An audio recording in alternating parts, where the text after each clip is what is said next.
Tanımanдар барасыңдар. Ағандар араласпайды. Екі баланың шөбінше қайсысын жақсы көресіңдер ғой. Жаңа мына күйеу бала бар, ана елің барсың. Ебелдің кешкасы құдық деген ғой. Сен біз үшін ішесің деген ғой жаңағы.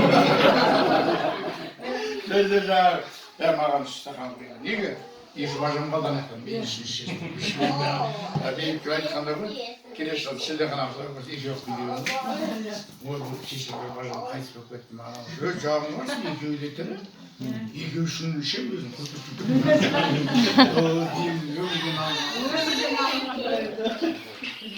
Сол осындай анекдоттар айтсақ, мен Нұрсұлтан айтады, мама сіз өзіңіз андай болмайды дейсіз де, сондай туралы анекдоттар.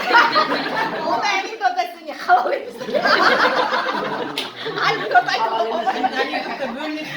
Халал емес. Болмайды ондай. Нәзіл болсын, қалың болсын, бар жарасында. Енді мына жерде жаңағы бағадан бері неміздің өзі айтып жатыр. Екеуі салмағы бірдей, әдебиетте бірдей деп.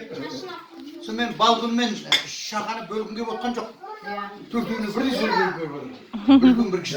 Енді бауырларым ренжімейді. Қыздың жол жіңішке. Қызды сен де құрметті көріңіз. Дұрыс па? Екі дәуренмен, мен балғынмен шақабайым. Төртеу бірге сөйлесін. Бірінші бай сөйлесін, капитан сөйлесін.